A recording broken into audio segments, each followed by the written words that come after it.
Ayun oh. Good day, good day. Kita nyo naman ako baklas. NMAX B2. Yan. So, overhaul. Overhaul na nangyari. Ayan, kita nyo naman. Bago yung block. Bago rin yung siganyan. Tinamaan. Ito. Aray ka. Pang. Yan. Kayod mga boss. Kayod. Ayun, yung sigunyal, alog din yung mga bearing. So, pinalitan na namin. Kaya lang, nakita namin kung anong problema, napakasimple lang. Bakit nagkaganon? Ano po? Ingat po tayo lagi dito. Ingat po tayo sa pag-change oil. No? Anong nangyari sa kanya pagbukas namin ito?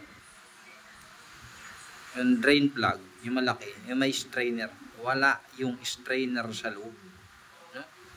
Wala yung strainer. Kaya nangyari, lahat ng rebaba, debris, o kung ano man na dumi, umikot. Pag ikot ng dumi, siyempre yung strainer yung kadugtong nun, eto, yung oil pump. Ayan. Sira yung oil pump. Pansinin nyo. Ayan. Paikutin ko yung etong gear, dapat iikot din to yung loob. Dire-diretso lang dapat iikot. Ayan. Ayaw. Tigas. Ayan. Ayan. Makita natin na maayos. Ayan. Eto, iikot. Eto, loob, hindi. Ayan o. Oh. Diba?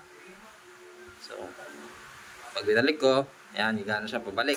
Pero, pag pinaikot siya, ayan.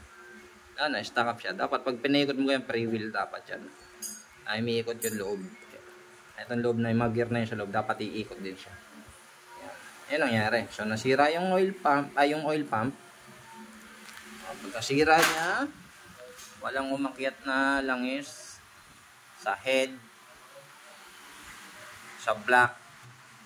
Wala. As in, literal, yung langis niya nandun lang sa ilalim ng makina. Walang umakyat na langis. Resulta, gastos. Napakasakit, Kuya Eddie. Diba? Bago pa yan nangyari, akala pa ni boss, ang problema niya panggilid. Bumili pa siya ng mga panggilid. Anong binili niya? Ay, panggilid. So, hindi naman pala din ang problema. Kaya po, ingat po tayo, no? Pag mag-change oil po tayo, always check kung lahat ng parts na ikabit. Especially itong strainer. Napalaki po ng trabaho nito. Ito po ay para siyang kidney. Tagasala, no? Ng mga dumi.